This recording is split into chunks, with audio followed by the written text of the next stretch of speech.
All right, let's get right into it. We're going to be looking at a story from the ancient book of Proverbs, and it's really this powerful allegory, a tale of two invitations that are presented to, well, every person at a crossroads, forcing a choice between two very, very different destinies. But let's bring this into today for a second. Imagine you're in a totally new city, right? And two strangers offer you a meal.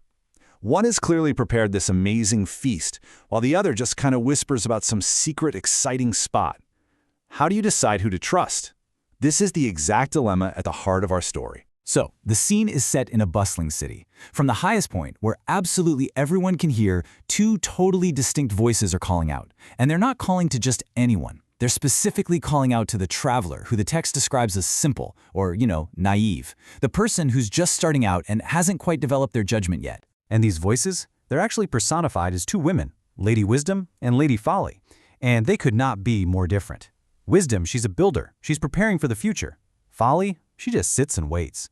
One offers you clear insight, the other one just hints at secrets. And as we're going to see, one path leads to life, while the other, well, it hides a pretty deadly trap. Now this is a really crucial detail. Both Wisdom and Folly are fighting for the attention of the exact same person, the one who's most vulnerable, the one who's most easily swayed. This isn't a test for someone who's already got it all figured out. Nope. This is a fundamental choice for the beginner on their journey. So let's explore that first offer. We're going to start with the house of Lady Wisdom and her invitation, which the text frames as an invitation to truly live. I mean, just look at the deliberate effort here. Wisdom doesn't just show up out of nowhere. She builds a house. She sets it on 7 pillars, which is a symbol of stability and real strength. She prepares the meat, she mixes the wine, she sets the table. This isn't just thrown together. This is an offer that comes from hard work, from preparation, and from genuine care. And only then does she send her servants out to extend the invitation openly to everyone. And her call is incredibly direct. There's no trickery. She says, leave your simple ways, your naivete, and you will live.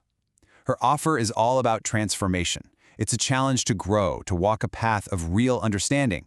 No hidden meanings, no games. The text then gives us a definition. What is the foundation of this wisdom she's offering? It says it's the fear of the Lord and knowledge of the Holy One. Now, in this context, fear isn't about being scared. Think of it more like a deep sense of reverence and awe. It's about understanding your place in the grand scheme of things. And the reward for accepting this invitation? Well, it's just as straightforward as the offer itself. A long, full life. The consequence is clear. It's positive, and it's right out in the open. Okay, now let's pivot to that other voice calling from the city heights and see just how different it is.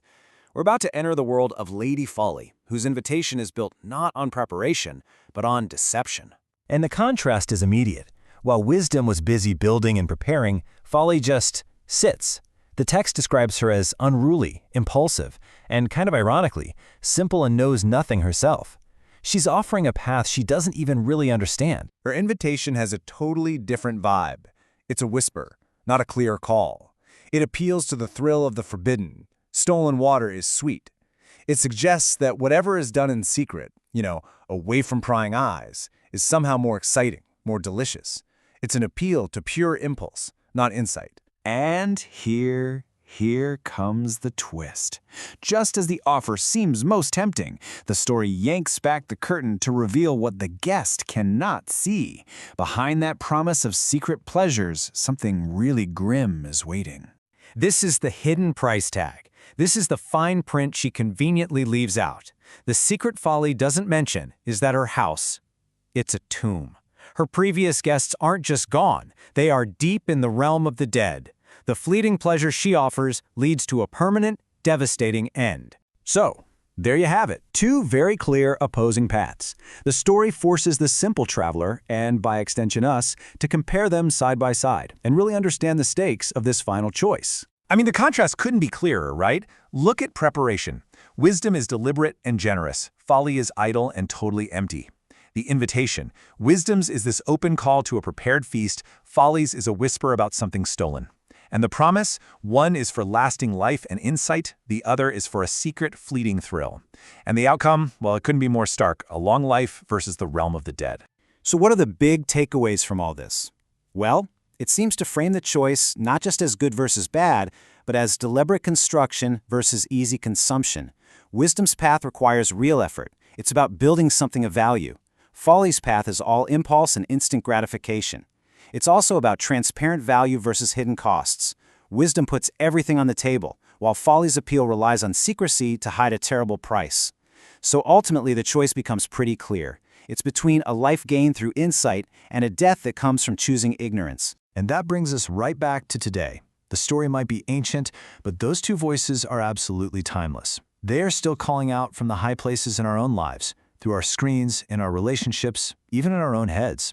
So the question it really leaves us with is this: which voices are you listening to? Which ones are carefully preparing a place for you to grow, and which ones are just whispering about the sweetness of stolen water?